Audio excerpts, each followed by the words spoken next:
21 साल का देवर रोज मुझसे शादी की जिद करता। मैं सारा दिन उससे खुद को बचाती और कमरे में चुप कर रहती थी।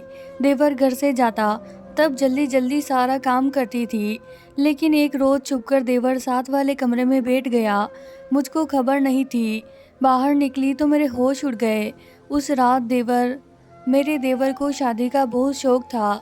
मेरी शादी हुई तो कहने लगा, भाभी मेरी भी शादी करवा दो। जब मैंने पूछा कि लड़की कैसी चाहिए, तो मुझे सर से पाँव तक देखने लगा और मुस्कुराते हुए मेरे कमरे से बाहर निकल गया। मैं देवर की नज़रों को देखकर परेशान सी हो गई थी। मेरा पति भी कमरे में मौजूद था और मैं यही सोच रही थी, लेकिन फिर अपने दिमाग को झटका। शायद मैंने गलत सोच लिया था, लेकिन उसके बाद तो मेरे देवर ने यह बात जिसे पकड़ ही ली थी। बार बार मुझे यह कहता कि मेरी शादी करवा दो। जब भी मैं पूछती कि तुम्हें कोई पसंद है तो बताओ, तो मुस्कुराकर मुझे सर से पाँव तक बड़े गौर से देखता और फिर अजीब सा इशारा करके बाहर चला जाता। इसे तो यह भी ध्यान नहीं था कि मेरा पति भी उसे देख रहा है। मैं तो उसकी इस हरकत पर अब उससे कतराने और घबराने लगी थी। एक बार मेरी सास और देवर बेटे चाय पी रहे थे। मैं भी अपने चाय का कप लेकर अपनी सास के पास बैठ गई। मेरा पति भी वहीं बैठकर चाय पी रहा था, साथ में मोबाइल पर चैट में मसरूफ था।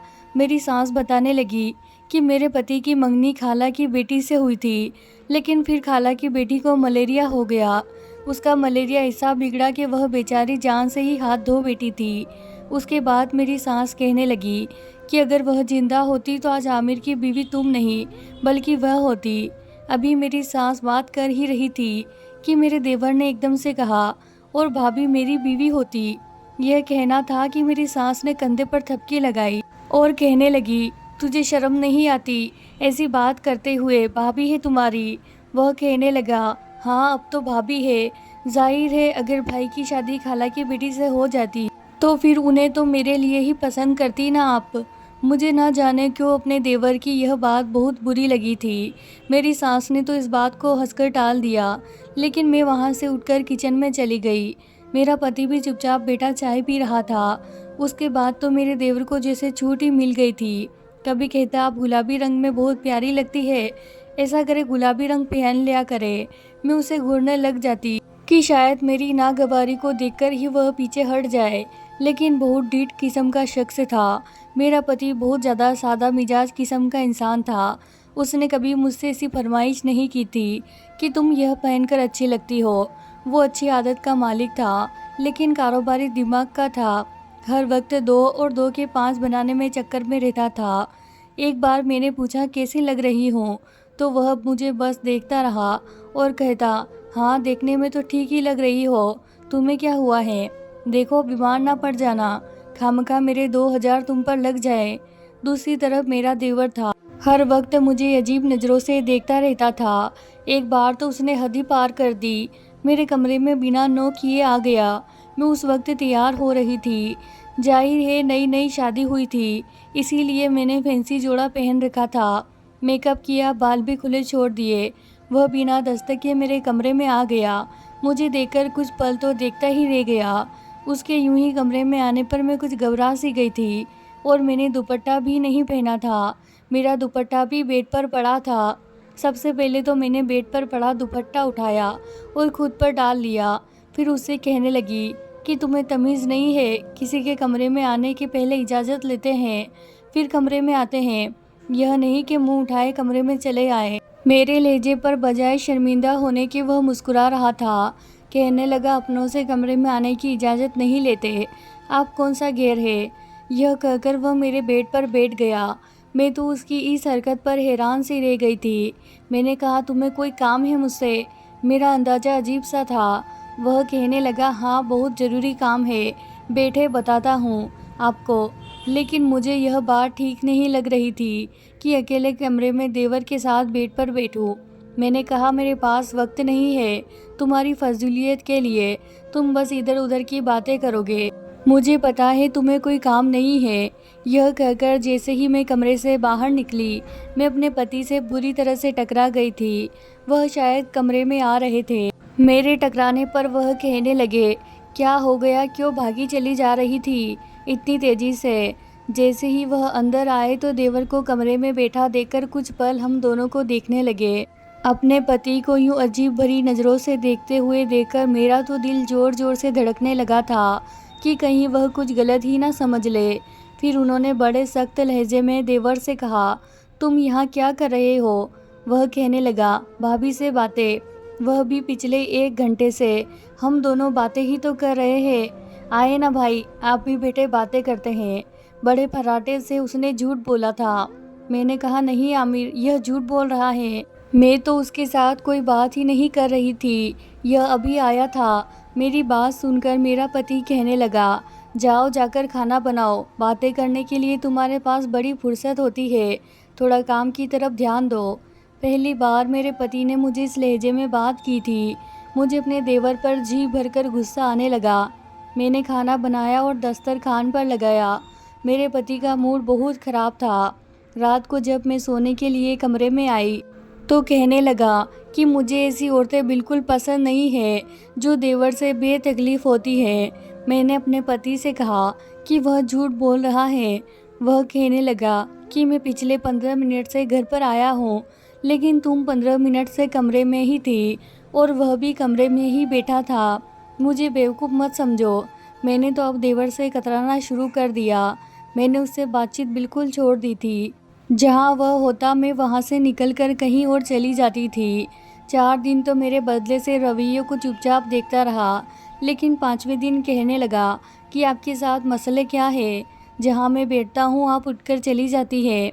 मैंने कहा कि तुम छोटे हो, तुम्हारी वजह से तुम्हारा भाई मुझे गुस्से से घूर के देखता है। तुमने क्यों झूठ बोला कि तुम 1 घंटे से मेरे साथ बैठे बातें कर रहे थे? वह कहने लगा, मैंने तो यूं ही मजाक से कहा था, भाई को तो आदत है। फिर मुझे कहने लगा, मैं आपको यही बात तो बताने वाला था कि मेरा भाई बहुत ही शक्की है, उसको शक करने की आदत है। बड़ी गलत बंदे से आपकी शादी हुई है। मुझे तो आपके बारे में सोच सोच कर भी अफसोस होता है। देवर की बात से मैं तो कुछ अजीब सी हो गई थी। कुछ मेरे पति का रवैया भी मेरे साथ ऐसा ही था, लेकिन मैंने कहा ऐसी बात नहीं है। आमिर बहुत अच्छे हैं, बेहतर हैं। तुम मुझसे ज़रा दूर ही रहा करो। उसने मेरे बात पर अपने कंधे उचकाए और कमरे से बाहर चला गया। मैंने सूखा सांस लिया कि चलो उसे बात तो समझ आ गई है। फिर मेरे दिल में यह भी आने लगा कि मेरा पति अगर शक्की मिजाज का है तो मुझे तो और भी एहतियात करनी चाहिए, लेकिन मेरा दिल इस बात के लिए मान नहीं रहा था। उससे पहले कभी उन्होंने मेरे साथ ऐसा रवैया किया ही नहीं था। मेरी शादी को 1 महीना गुजर गया था। इस 1 महीने में मुझे ये महसूस नहीं हुआ था कि मेरा पति शक्की मिजाज है, लेकिन पिछले कुछ दिनों से वह मुझे बहुत ही अजीब तरह से देख रहा था। बार बार मुझे देवर के बारे में सवाल करते। कभी कहते, तुम गेट के पास खड़ी तो नहीं होती, दरवाजे तुम तो नहीं खोलती। मैं कहती, नहीं, वह तो आपकी माँ ही खोलती है। वह कहने लगे, हाँ ठीक है, देखो तुम बाहर के दरवाजे के पास नहीं जाना। बड़े आवारा लड़के हैं हमारे मोहल्ले में। अपने पति की यह बात सुनकर मुझे भी यही लगने लगा था कि शायद मेरा पति शक्की है। मैं हर उस काम से बचती थी जिससे मेरा पति मुझ पर शक ना करे और मुझसे खफा ना हो। लेकिन एक बार ऐसा हुआ कि सब कुछ तबाह बर्बाद होकर रह गया। मेरी सास मुझसे कहने लगी कि वह कुछ दिन के लिए लाहौर जा रही है अपनी बहन के पास, क्योंकि उनकी बहन बीमार है। मेरा देवर ही मेरी सास को लाहौर छोड़ने गया था। मुझे तो लग रहा था कि वह भी सास के साथ वहीं रह जाएगा, लेकिन वह तो अगली रोज़ ही वापस आ गया। मेरे पति ने देवर से कहा कि तुम भी मम्मी के साथ लाहौर में रह लेते। कहने लगा, नहीं, मेरी पढ़ाई का मसला है। यूनिवर्सिटी में मेरे सेमेस्टर होने वाले हैं। अब तो मुझे और भी परेशानी होने लगी थी, क्योंकि मेरा देवर दोपहर को यूनिवर्सिटी से वापस आ जाता था और मेरा पति रात को आता था।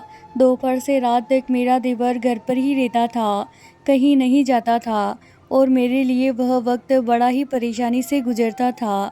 मैं अपने कमरे में ही दरवाज़ा लॉक करके बैठी रहती थी, यही इंतज़ार करती कि कब वह बाहर जाए तो मैं कुछ किचन का काम निपटाऊं। जब वह यूनिवर्सिटी में होता तो मैं फटाफट से खाना बनाकर, आटा गूंथकर, सारे काम करके अपने कमरे में जाकर बैठ जाती। लेकिन रात की रोटी तो मुझे अपने पति के आने से पहले ही बनानी होती थी, और मैं चाहती थी कि उस वक्त देवर बाहर चला जाए। लेकिन उसे नहीं कह सकती थी। जैसे ही वह घर से बाहर चला जाता और दरवाजे के बंद होने की आवाज़ मुझे आती, तो मैं अपने कमरे से बाहर निकल के फटाफट से रोटियां बनाती और उसके आने से पहले पहले कमरे में बंद हो जाती। जब मेरा पति आता था तब ही मैं कमरे से बाहर निकलती थी। खाने के दौरान मेरा देवर मुझे देखता रहता है, जैसे कुछ कहना चाहता हो। मेरी कोशिश थी कि जल्द से जल्द यह दिन गुजरे और मेरी सांस वापस आ जाए, क्योंकि यूं कमरे में हर वक्त बंद रहना मुझे घुटन भी होती थी। दूसरा, मेरा देवर वैसे भी कुछ बेशर्म किस्म का था, जो एकदम मेरे कमरे में आ सकता था। वह मेरा दरवाज़ा भी तो खटखटा सकता था कि बाहर निकले, तुम क्या हर वक्त कमरे में रहती हो। मैं समझ नहीं पा रही थी कि यह वक्त कैसे गुजरेगा। अभी मैं इस बात को ही सोच रही थी कि मेरी सास का फ़ोन आ गया कि उनकी बहन की हालत बहुत ही ख़राब हो गई है, इसीलिए हो सकता है कि वह कुछ महीने लाहौर में ही रहे। यह सुनकर तो मेरी परेशानी और बढ़ गई थी। पति घर आता तो बार बार मुझसे सवाल जवाब करता कि यासिर जब यूनिवर्सिटी से वापस आता है तो क्या करता है, क्या घर पर ही बैठा रहता है, कहीं जाता है कि नहीं। मैं कहती मुझे नहीं मालूम, मैं अपने कमरे में होती। कहने लगा तुम्हें सब मालूम है, तुम 24 घंटे कमरे में थोड़ी बैठी रहती हो।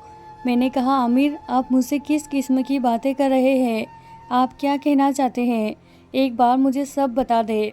मैं अपने पति की शक भरी बातों से तंग आ चुकी थी। कहने लगा बता दूंगा।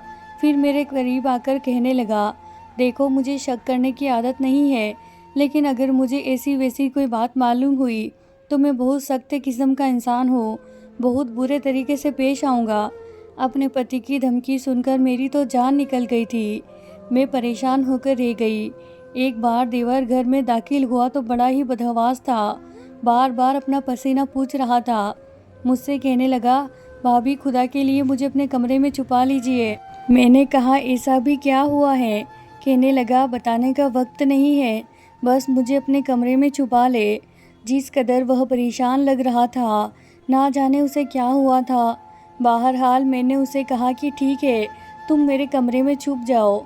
यह कहकर मैं किचन में आ गई और यही सोचने लगी कि आखिर उसे हुआ क्या है, यह ऐसा क्या करके आया है जो इस कदर परेशान है। और रंग भी उसका उड़ा हुआ था। मेरे देवर को आए हुए 2 घंटे बीत चुके थे। ना वह कमरे से बाहर आया था और ना ही मुझे किसी बात का पता चला था कि अचानक से दरवाजे पर दस्तक हुई। अभी शाम के 5 ही बज रहे थे। हमारे घर तो कोई आता जाता नहीं था, तो इस वक्त कौन आ गया था। मेरे पति तो रात को 10 बजे ही आते थे। मैंने पूछा कौन है, तो मेरा पति कहने लगा दरवाज़ा खोलो। उसका लहजा बहुत ही सख्त था। मैंने दरवाज़ा खोल दिया। बजाय मुझसे बात करने के, वह तो गुस्से से घर के अंदर दाखिल हुआ और फिर पूरे घर की तलाशी लेने लगा। मैंने कहा आमिर क्या देख रहे हो। कहने लगा अभी बताता हूँ। उनके लहजे को सुनकर मेरा दिल धक सा रह गया था। मुझे समझ नहीं आ रहा था कि वह किस लहजे में मुझसे बात कर रहे हैं। उन्हें जब सारे कमरों की तलाशी ली और फिर मेरे कमरे का दरवाज़ा खोला। कुछ देर बाद कमरे से बाहर मेरे देवर का गिरेबान पकड़ के लाए और उसे ज़मीन पर पटक दिया और कहने लगा, देखा वही हुआ है जिसका मुझे शक था। यह तुम्हारे कमरे में क्या कर रहा था जब उसका अपना कमरा मौजूद है। मैंने कहा आमिर मुझे क्या पता, यह तो 2 घंटे पहले आया, बड़ा परेशान था। कहने लगा मुझे अपने कमरे में छुपा लो, इसीलिए मैंने उसे कमरे में छुपा लिया। मैं तो कब से किचन में काम कर रही हूँ। मेरी बात अभी मुंह में ही थी कि मेरे पति ने थप्पड़ मेरे मुंह पर मारा। कहने लगे झूठ बोल रही हो तुम मुझसे, तुम इसे अपने कमरे में हर वक्त बिठाए रखती हो, न जाने क्या क्या करती हो। मैं तुम्हें अपने घर में नहीं रख सकता, चलो निकलो मेरे घर से बाहर। मैं तो आमिर की बात सुनकर ही परेशान रह गई थी। मैंने कहा कि ऐसा कुछ नहीं है, मैं सच कह रही हूँ। मैंने अपने देवर से कहा कि तुम बताते क्यों नहीं। वह मुस्कुराने लगा, कहने लगा मैं क्या बताऊं भाभी, जो कुछ सच है वह सब तो भाई देख ही चुके हैं, अब इनसे छुपाने का क्या फ़ायदा। इस बार भी उसने दगा दी थी और झूठ बोला। फिर तो मेरे पति ने मुझे धक्के देकर घर से निकाल दिया। मैं रोती हुई मायके पहुंच गई। अगली रोज़ ही मेरे पति ने मुझे फ़ोन पर कहा कि बहुत जल्दी मुझे तलाक के कागज़ भेज देगा। मैंने बहुत मिन्नतें की, वह कुछ भी सुनने को तैयार नहीं थे। मैं खामोश होकर बैठ गई। मेरी भाभियाँ और भाई भी मुझे ही ताने देने लगे। लेकिन 1 महीना गुजर गया था। मुझे ना तो आमिर ने तलाक दी, ना कोई राब्ता रखा था। 3 महीने बाद आमिर मुझे लेने आए। मेरी सास भी साथ साथ थी और बड़ी शर्मिंदा थी। मेरी सास रोने लगी और कहने लगी, मैं कुछ दिन पहले ही आई हूँ। मुझे जब यह सब मालूम हुआ तो मैंने आमिर को बहुत डांटा और यासिर को कहा, तुमने क्यों ऐसा किया? मैं तुमसे बहुत शर्मिंदा हूँ। मैं नहीं जानती थी कि आमिर ऐसा कदम भी उठा सकता है। असल में उसे शुरू से ही शक करने की आदत है और मेरा छोटा बेटा बहुत ही मजाकी है। इसीलिए उसने अपने बड़े भाई का शक का इलाज करने के लिए उसने अपने भाई के सामने जानबूझकर ऐसा रवैया तुमसे रखा कि जब तुम्हारे और उसके बीच कोई गलत बातचीत चल रही हो। जब आमिर ने तुम्हें घर से निकाल दिया तो आमिर को एहसास हुआ उसे तुमसे सच्ची मोहब्बत हो गई थी। 3 महीने उसे अच्छी तरह से एहसास हो गया था कि वह तुम्हारे बगैर नहीं रह सकता। फिर उसने मेरी मिन्नतें की तो मेरे छोटे बेटे ने कहा कि नहीं, आपको जिस तरह शक करने की आदत है, आप भाभी की ज़िंदगी को बहुत ही ख़राब बना देंगे। मैं भाभी के साथ जानबूझकर आपके सामने ऐसे रवैया रखता था। यह देखना चाहता था कि आप अपनी शादीशुदा रिश्ते को कितना अच्छे से रख सकते हो, लेकिन आपने तो उसे कच्ची डोर की तरह समझा। मैं आपको एहसास दिलाना चाहता था कि यह रिश्ते कितने अनमोल होते हैं। आमिर को अपनी गलती का एहसास हो गया था, इसीलिए आज यह मुझे अपने साथ लाया है। यह दोबारा कभी भी तुम पर शक नहीं करेगा। जो कुछ मेरे देवर ने किया वह एक इलाज का हिस्सा था, ताकि वह अपने भाई को एहसास दिला सके कि अगर वह मुझे किसी के साथ बातचीत करते देख ले या फिर मेरे कमरे में कोई मौजूद है तो इसका मतलब यह नहीं कि मैं बुरी औरत हूँ। तो दोस्तों, ये थी हमारी आज की कहानी। दोस्तों, वीडियो पसंद आए तो इसे ज़रूर लाइक कीजिए।